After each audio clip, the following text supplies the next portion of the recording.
the giant financial company, they have managed 5 trillion in assets. They moved their headquarters to Hudson Yards. So all these big companies, this CEOs and their influences will definitely have a very positive influence on our real estate market. And another area I would like to talk about is Soho.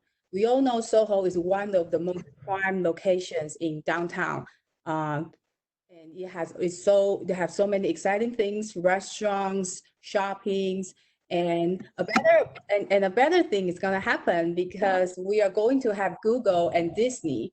They already expand and they're going to expand their campuses in West Soho. So now we and we are in this island. This island is not going to be expanded. So outside of the island is only river. So as long as you purchase a piece of land, a piece of apartment in this island, your assets is secured. Your money is secured. So I really wouldn't worry too much about our real estate market. It's just what direction we will slightly change a little bit, but I'm pretty sure people will still keep buying New York. And following up, I'm going to use some of our exclusive listing to show you what currently we have on the market. The first one is 40 Mercer.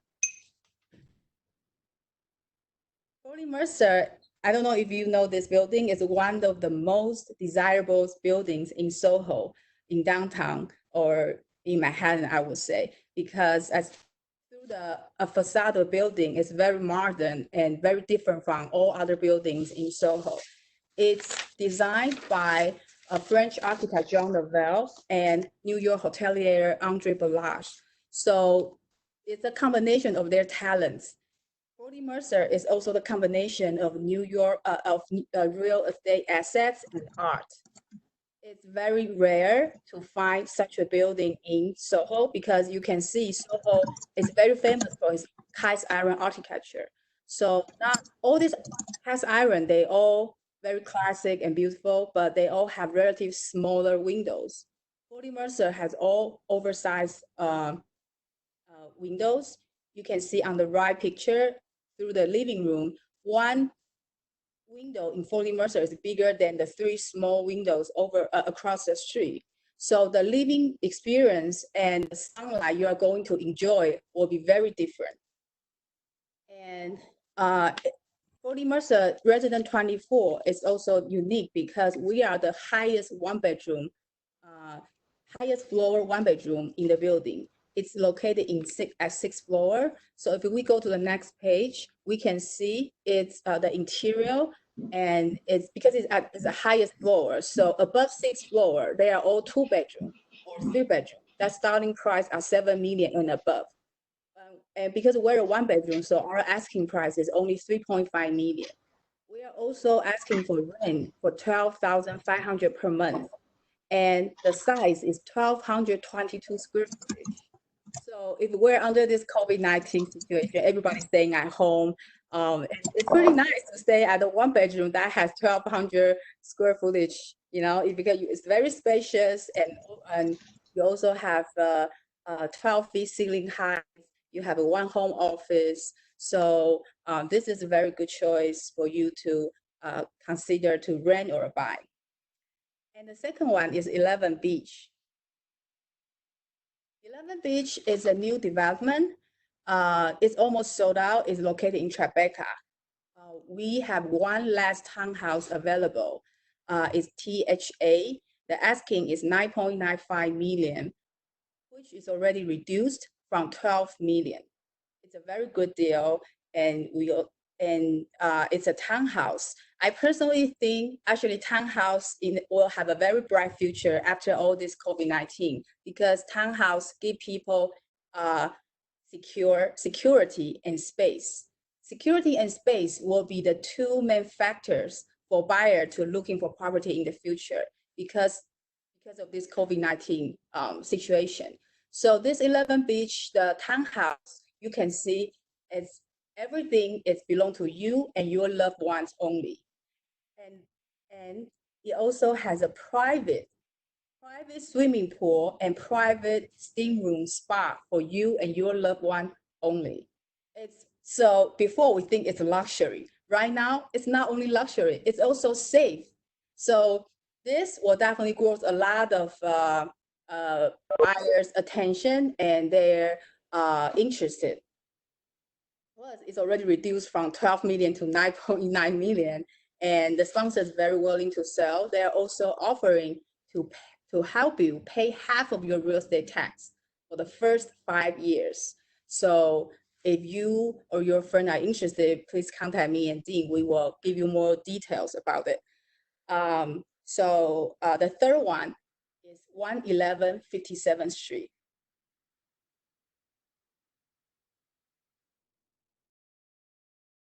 111 57th Street, I believe maybe some of you already know, is one of the most luxury buildings in the world, period. There's nothing else I can describe this building because it's the design, the interiors, everything, the location is just the best of the best. The starting price are 16 million and above. And what's special about this building is each residence own the whole floor. So one residence per floor. Each resident will have no neighbor. It's very exclusive and private. That also match what the post COVID-19, what people want. They want private and secure. So you won't get in touch with too many people, with your neighbors, and you own your own Central Park view and city view. I've been I've been in this building a couple of times. So if you are more specific, you want unobstructed Central Park view only, then you can consider a 43rd floor and above.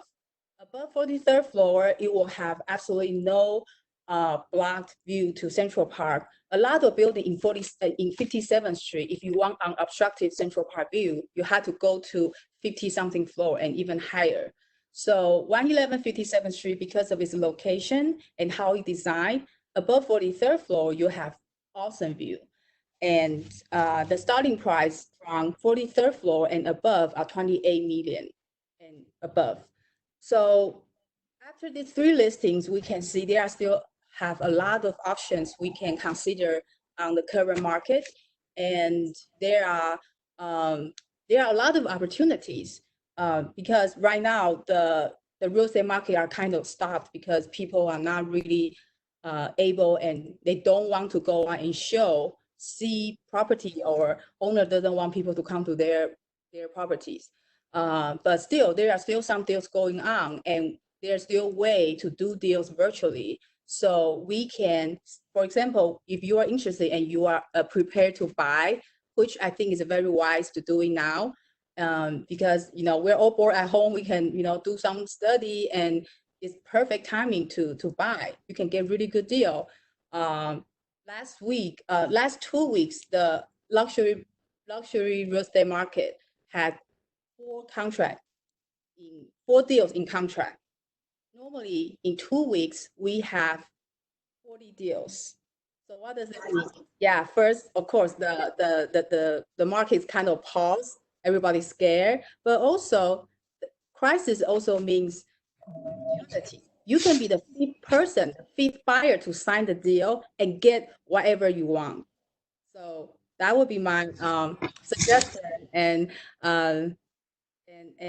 Randy will talk about more about how to do deals in COVID-19. Thank you, Randy. Thank you, Maggie. Thank you, Maggie. That was very informative. More importantly, it was very interesting the way the current you described the current market moving these uncertain times, and how the market in Manhattan properties are resilient and will rebound as demand for properties will increase. Randy, can you explain to us like the role of an attorney here, and can you explain to us what you're seeing out there as a professional right now, and the general overview of the purchasing process in this outbreak? Sure. I mean, I think how Maggie characterized it is basically what's going on out there now, which is pretty much a pause. Although we've been shut down, there's probably a lot of opportunity out there. I do still have a lot of clients who are trying to close out their pipeline. We are still having closings, which is good. After the shutdown, the governor did come out with some guidance, right, which was very positive for our industry. On the legal end, he did say that closings can continue.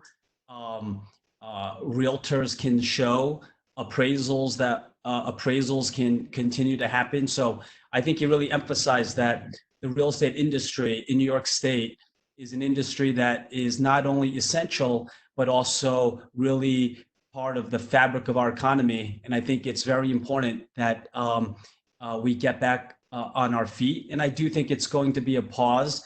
And I was around after 9/11. I was actually a police officer right before 9/11. And then, I went to law school and I became a lawyer, real estate lawyer.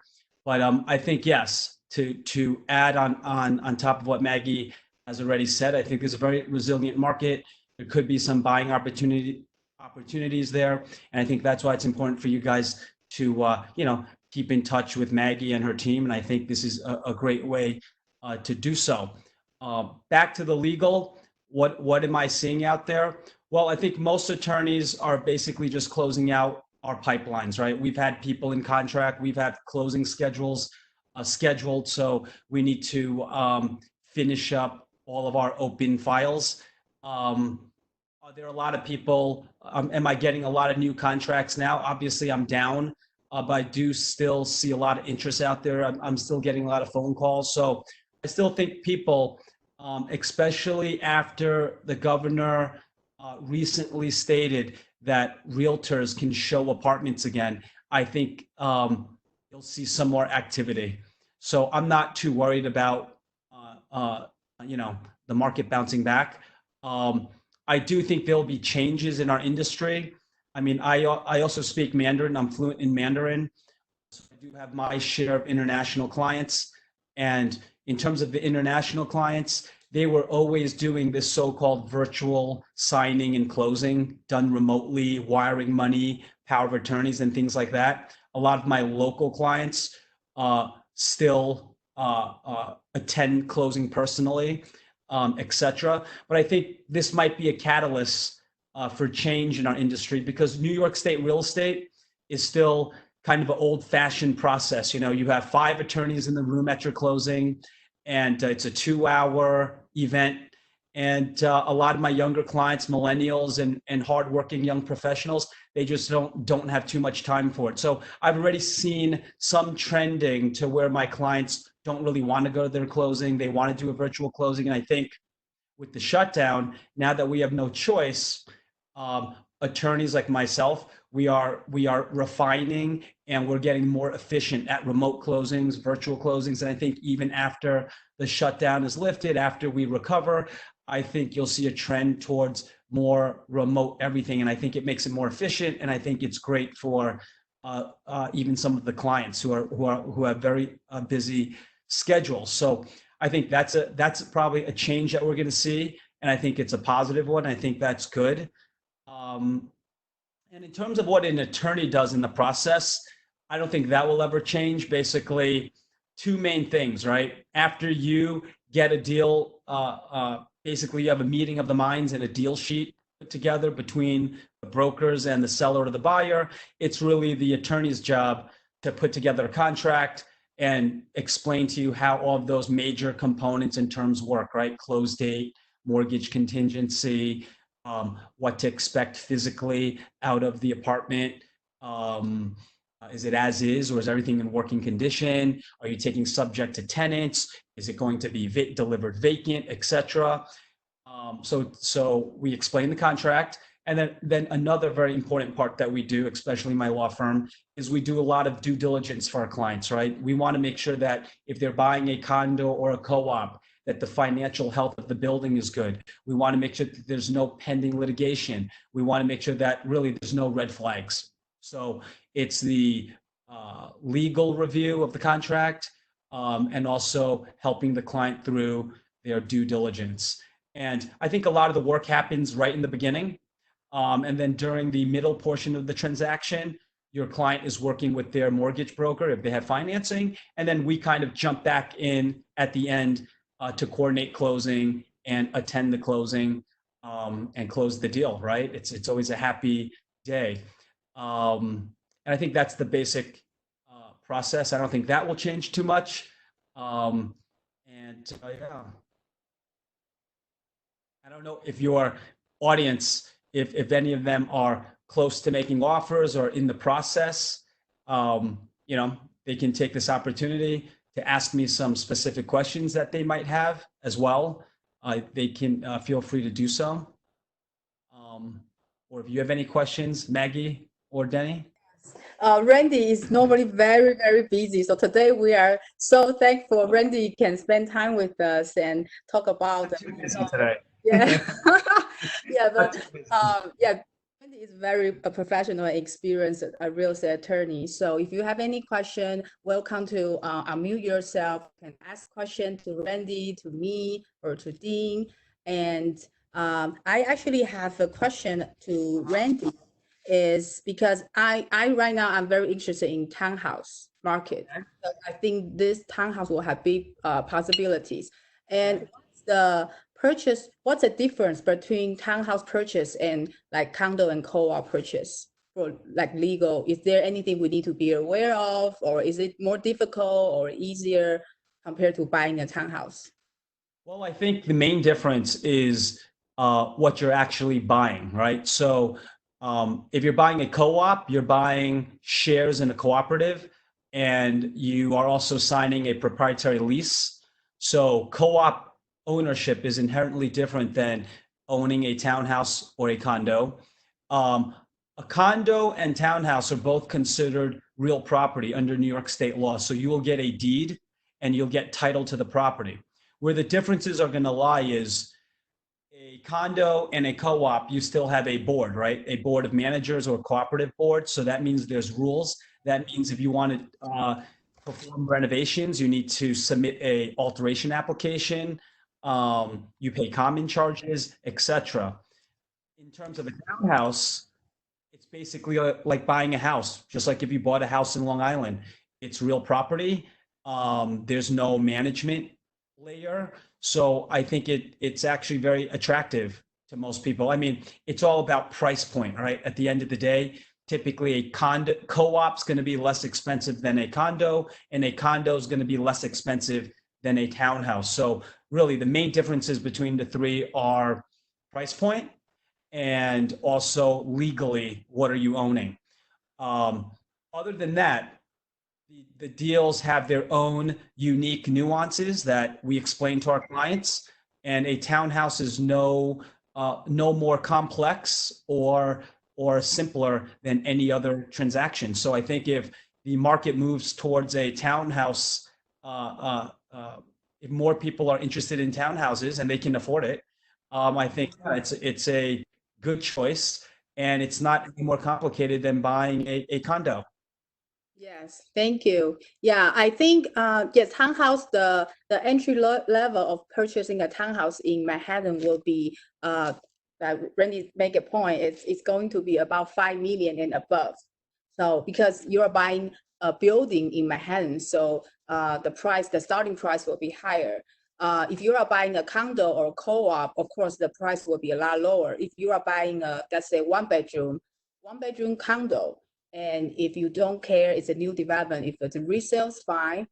And the starting price right now is 800,000 and above. If you want a new development, one bedroom, that would be 1.5 million and above. And if it's let's say two bedroom resale will be 1.3 million and above. Two bedroom new development will be about 2 million and above.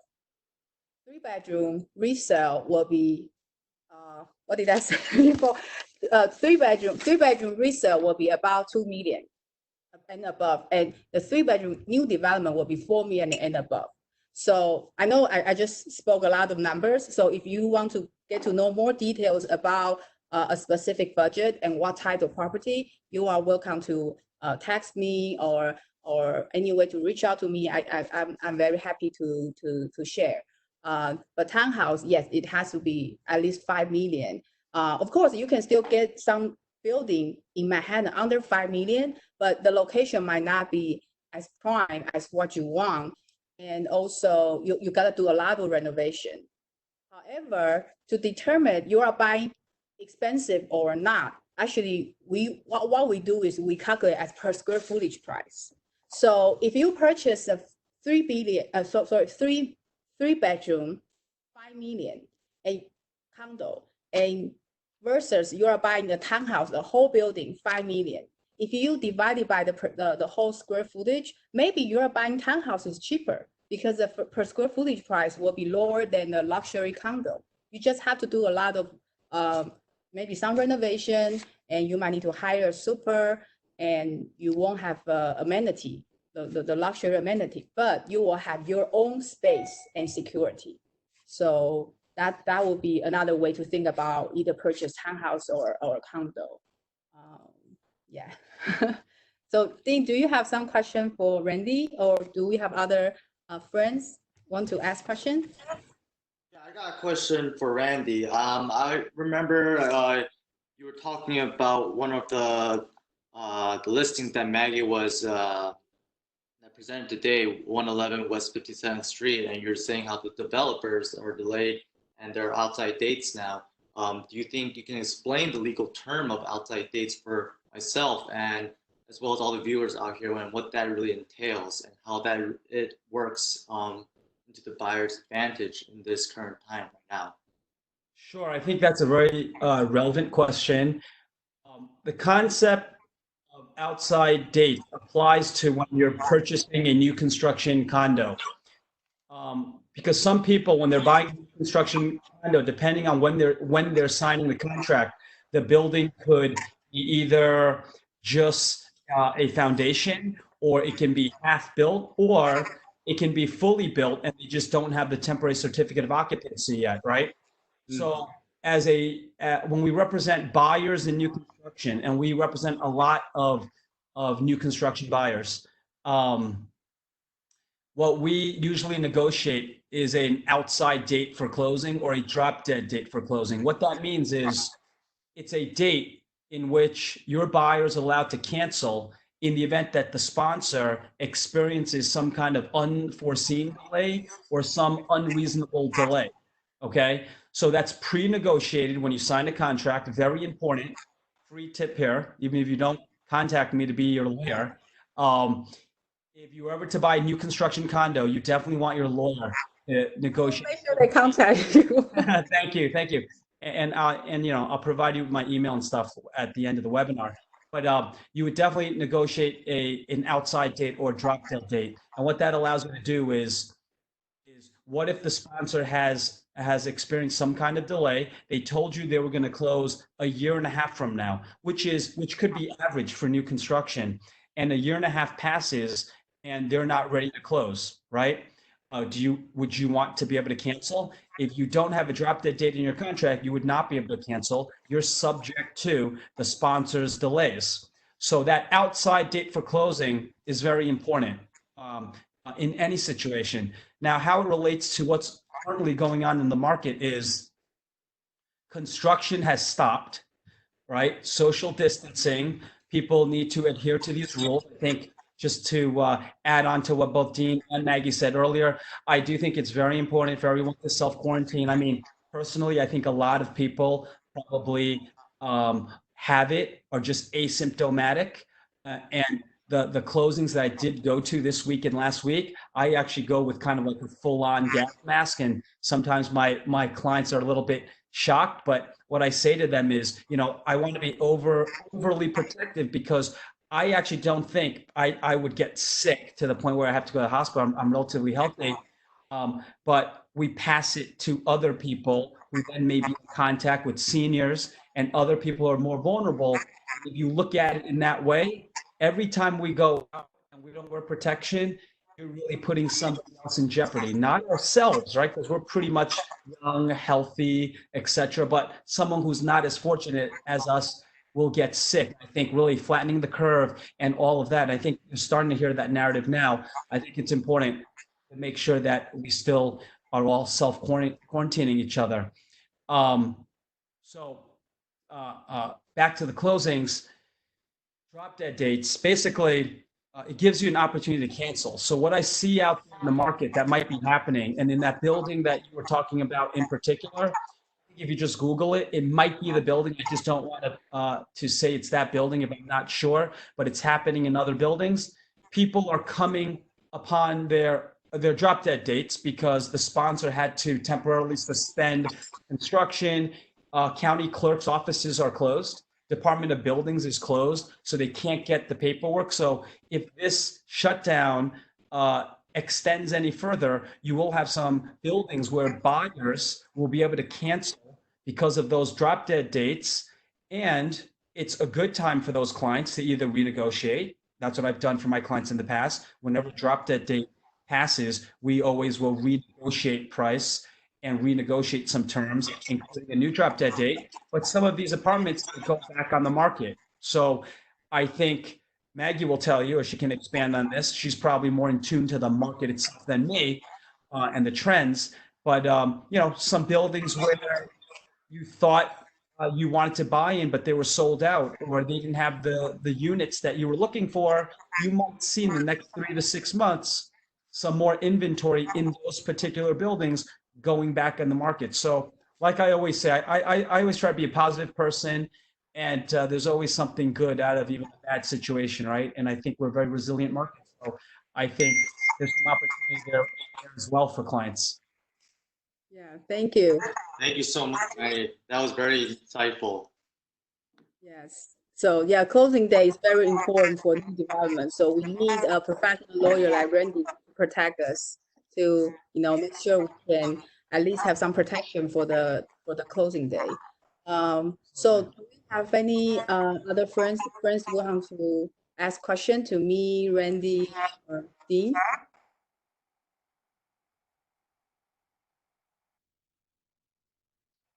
We answered all their questions. Okay, I think so too. Yes. Yeah, thank you so much, everyone, for coming. Thank you so much for tuning in to the webinar. Thank you, Really appreciate it. Thank you all your support. Be safe. for coming to this webinar. Thank you, Maggie, too. Appreciate it. Thank you for setting it up, Maggie. Appreciate it. Thank you, Randy. Thank you so much. We'll see you guys next time. And when we were presenting and chatting, Dean has flipped some pages for us. Those are all the new development we have been representative, or we're currently representative. So represent.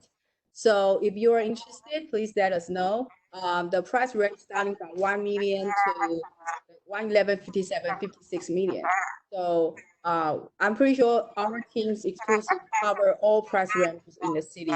And so if you have any further question, you want to do more study with us, please let us know. And thank you for everyone to register today. We will I will send out Randy's office information to you later on. Yes, of course.